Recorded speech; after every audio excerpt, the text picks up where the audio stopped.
Bismillahirrahmanirrahim. Miladi. Masalah gambar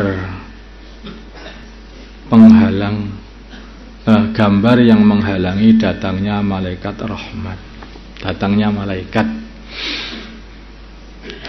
Maksudnya gambar yang menjadikan para malaikat tidak mau datang atau pergi dari gambar itu.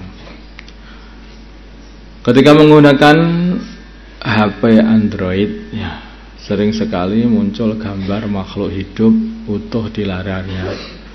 Pertanyaan, apakah gambar di atas dapat menghalangi datangnya malaikat atau malaikat rahmah?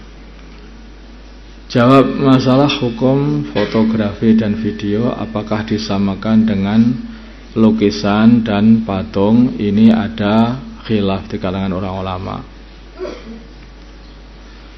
Menurut Syekh Ali As-Sobuni hukumnya sama saja, sehingga gambar-gambar yang ada dalam HP itu juga seperti lukisan, itu juga tidak mau didekati oleh malaikat. Malaikat tidak mau dekat dengan gambar-gambar itu. Menurut sebagian ulama hukumnya tidak sama, karena itu adalah namanya habsudzil, yaitu menangkap bayangan katanya. Bayangan ditangkap. Jadi tidak sama dengan lukisan. Ya, orang kalau mau berhati-hati ya lebih baik menjauhi, karena ada ulama yang menyamakan, karena sama-sama gambarnya, hakikatnya juga. Wallahu a'lam. Begitu pula hukum membuka foto atau video di HP, maka ditafsil. Kalau ikut pendapat yang mengatakan bahwa foto dan video sama dengan lukisan dan patung, maka haram dan menghalangi malaikat rahmat untuk datang. Kalau ikut pendapat yang mengatakan foto dan video tidak sama dengan lukisan dan patung, maka hukumnya boleh dan tidak menghalangi malaikat selagi yang dilihat bukan unsur maksiat, bukan kemaksiatan atau perkara yang menarik atau menggairahkan untuk berbuat maksiat. Kalau ada unsur maksiat, maka malaikat menjauh darinya, karena malaikat rahmat itu tidak suka dengan kemaksiatan juga. Seperti orang itu kalau bohong, itu malaikat itu langsung menjauh, karena bagi para malaikat itu kebohongan itu berbau seperti bau yang betul-betul busuk baunya itu, kebohongan itu, maka menjauh sampai 1 mil katanya. Seperti kamu aja loh, ada bangkai saja enggak begitu menjauh. Yang agak bau kentut itu saja itu kamu ya paling hanya siapa itu aja, ya enggak menjauh banget. Ini berarti lebih busuk daripada bau kentutnya orang yang mau berak. Jadi orang berbohong itu. Demikian juga semua kemaksiatan begitu. Itu saya diceritai sama orang-orang yang ada di Sumatera gitu. Kalau di Sumatera itu ada gajah. Gajah itu ngamuk kalau di kampung itu ada orang yang berzina. Ditanyakan sama orang Sumatera, insya Allah tahu itu mereka itu. Ya begitu lah. Lah itu kenapa begitu? Ya nggak tahu. Memang satu kemaksiatan itu dirasakan oleh gajah itu kayak musuh atau kayak apa? Cuma ngamuk di kampung itu sampai membongkar rumahnya orang yang berzina di situ itu.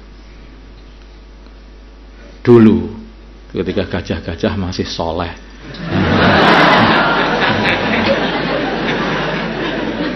Sekarang nggak tahu, gajahnya juga sudah, insya Allah masih soleh kalau gajahnya. Masa sekarang juga ya. Makanannya masih halal, minumannya masih halal. Jadi artinya ya seperti halnya sebagian para aulia juga begitu. Para wali itu diperlihatkan orang yang makan perkara haram itu di mulutnya itu ada api gitu. Sebagian wali-wali Allah dan seperti itu. Maka dia langsung tuakut itu. Ini makanannya haram itu tuakut ya. melihat makanan-makanan yang haram itu begitu. Diperlihatkan di situ ada api. Innama ya'kuluna fi butunihim nara. Itu ternyata kok oleh para wali itu ditampakkan kepada sebagian para wali. Sekarang kamu nggak terasa, ya akhirat baru terasa.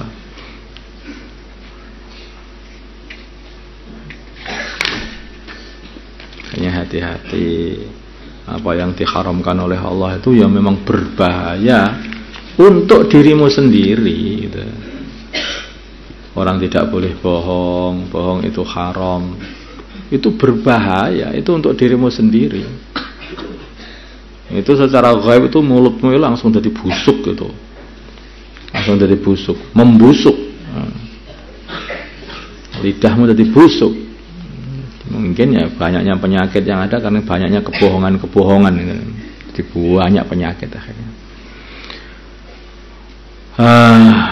Sekarang masalah ada pengumuman antara khutbah dan sholat Jumat. Jadi habis khutbah itu sebagian di kampung-kampung itu ada pengumuman atau pemberitahuan mengenai kas masjid sekian, kas masjid, ya gitu. Nah, ini kurang sekian, pemasukan sekian, itu ada gitu. Bagaimana hukum mengumumkan hasil kotak amal di antara khutbah dan sholat Jumat? Jawab. Melihat pengumuman yang ada sekarang ini umumnya panjang, sehingga dapat memotong mualah atau bersinambungan antara khutbah dan sholat Jumat. Kalau sampai memotong lah ini bisa berbahaya kepada sholat Jumatannya. Maka sebaiknya pengumuman tersebut dikerjakan sebelum khutbah atau setelah selesai sholat Jumat. Ini solusi langsung itu gitu aja. Karena ini sudah marak di mana-mana itu. Ya. Jadi dikerjakannya itu sebelum khutbah atau setelah sholat Jumat saja pengumuman itu, jangan di antara khutbah dan sholat Jumat karena itu harus nyambung. Jadi dikatakan sudah pisah seberapa banyak? Jarak dikatakan sebagai memisah, dapat memotong mualah adalah seukuran 2 rakaat yang cepat saja. 2 rakaat yang cepat atau yang ringan. Ya berapa tuh 2 rakaat itu yang ringan? Ya kurang lebih ya 3 menit, 2 menit, 3 menit. Apalagi kamu 1 menit. Kalau sholat sunnah itu yang bagus. Saya lihat itu sholat sunnah itu cepat, masya Allah. Ya, coba kalau begitu itu giat kayak begitu itu ketika datang ke kelas, cepat datang ke kelas. Begitu, cepat datang ke masjid. Bukan ketika sholatnya cepat datangnya lambat, sholatnya cepat. Itu keliru itu. Masalah khusyuk dalam sholat, khusyuk dalam sholat. Nah, disunahkan sholat itu khusyuk. Apa loh khusyuk itu? Bagaimana khusyuk di dalam sholat itu? Jawabnya adalah khusyuk ini anggota badannya tenang dan hatinya menghadap kepada Allah, atau hatinya itu dalam sholat itu harus menghadap kepada Allah, dan semua diri itu merasa dalam sholat juga, sedang dalam sholat. Kadang-kadang itu ngelamun gitu, begitu Allahu Akbar, apalagi kalau makmum, tahu-tahu Assalamualaikum warahmatullahi. Itu sudah nggak tahu awalnya, tahu-tahu akhirnya itu. Ini bukan masalah fikihnya, ini masalah ini menghadapmu itu bagaimana? Menghadapnya itu bagaimana? Banyak orang sholat tapi dia itu seperti tidak sholat karena ngelamun sholatnya itu, nggak menghadap.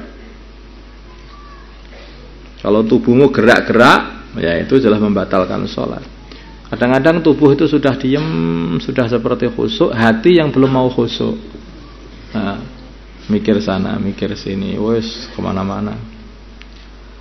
Sebagian ulama sampai khusyuk itu bagaimana? Ya sekiranya kamu Allahu Akbar, tidak tahu siapa kananmu, tidak tahu siapa kirimu.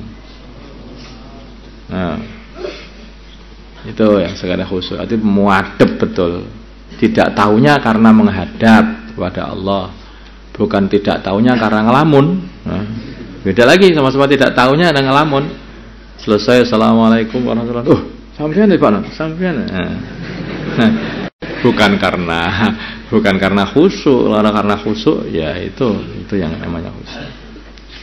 Khusyuk itu tidak tahu kanan kirinya karena hati sedang konsentrasi menghadap kepada Allah, tubuhnya diam, tidak digerak-gerakkan.